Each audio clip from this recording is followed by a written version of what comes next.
Hello, and welcome.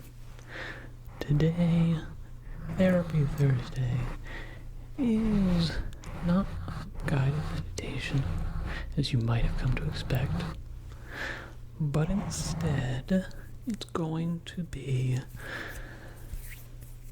an exercise in active listening. Active listening is a fantastic, wonderful tool to aid you in communication. And in fact, mostly, it's there to make you seem like a more attentive, conscientious person.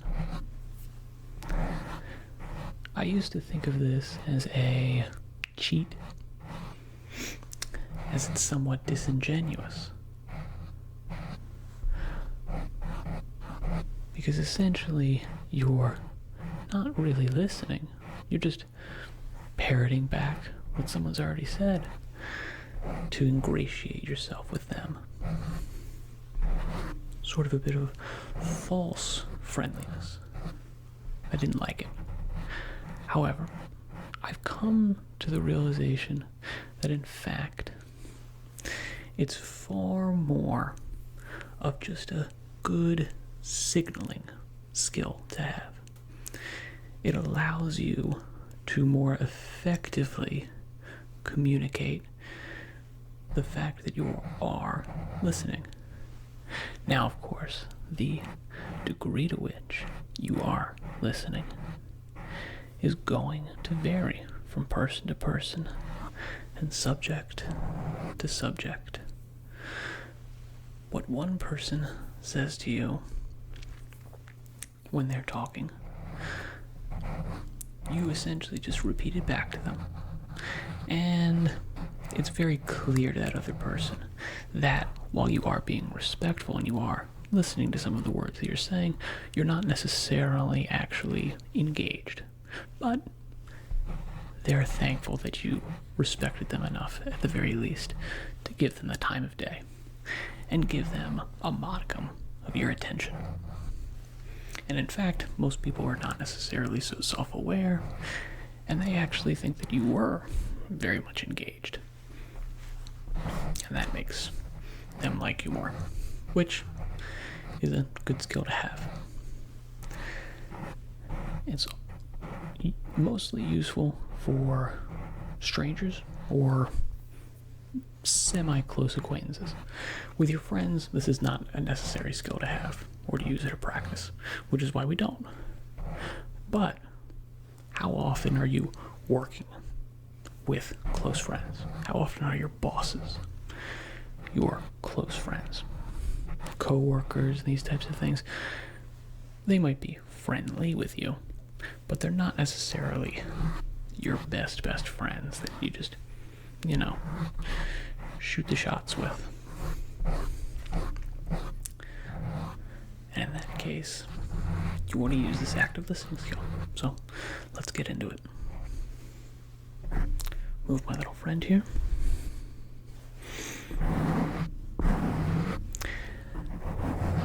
The hallmark of active listening is nodding. Physical signs that you are following along with someone saying. So hey, go ahead. Say something to me.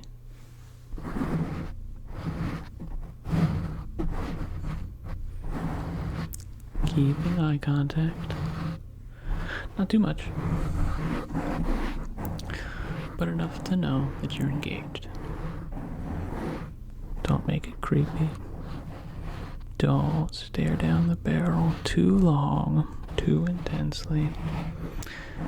That's off-putting, obviously, but you do want some eye contact. Just a little bit. Look away. Normal. Then the nodding. That's nice. Okay. Yeah.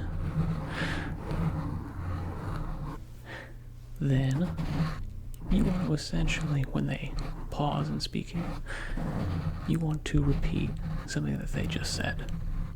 Oh, I see. Monkeys are crazy. Yeah. Now, in that scenario, you're not really engaged. You didn't really care. Oh, monkeys are crazy. Yeah, sure, whatever. Yeah. You're not being a dick about it, but you're not particularly interested. Still, you're being respectful. You're being nice to the other person. Oh, okay. Yeah. And maybe you can muster up a little bit more enthusiasm than I just did, but essentially, the other example of that is, oh my gosh, yes. Chimpanzees are way crazier than bonobos. In that scenario, you're far more actively engaged. You know details, and the other person is aware, oh, hey, this might be a shared interest of ours. This is something we could bring up again and again and again. And they were really listening to me. Great. Very nice for everyone involved. You get a very nice personality review with your conversation partner, and your conversation partner feels validated and heard. These are very important skills to have in the professional workplace, even though most people don't have them. But when you do, it's a superpower, and you will very easily find yourself somehow just getting more stuff handed to you, because you're not even necessarily more personable, but you just come off as a more socially attractive person. It's a good skill to have.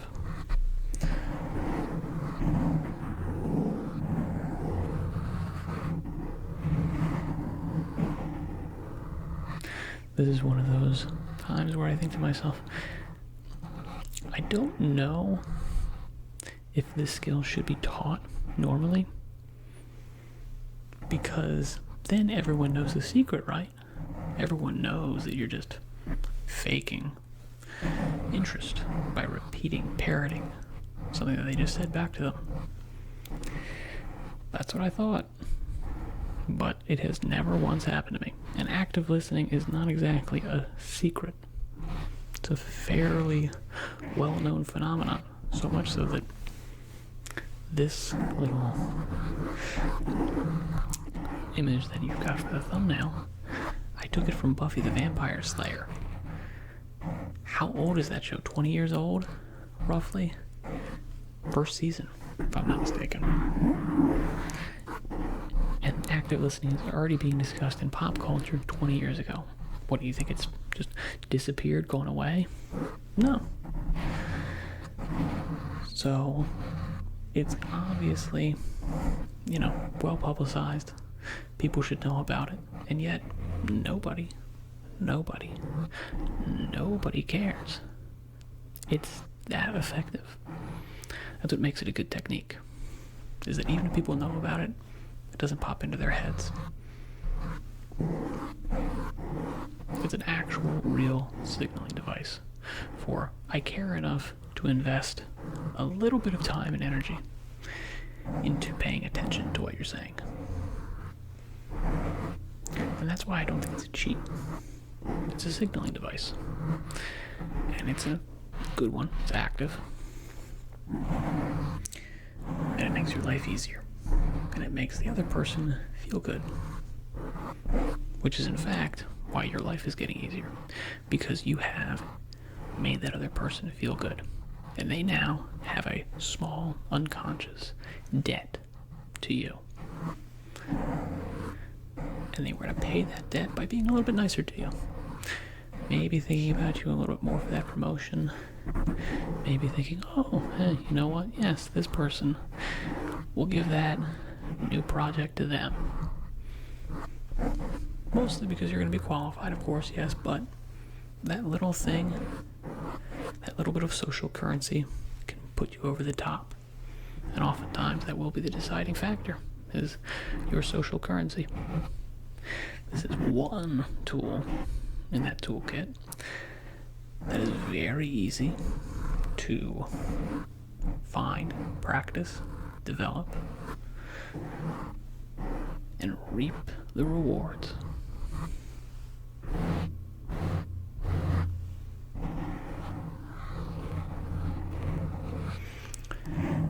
Do you know of any other psychological techniques that you use in daily life?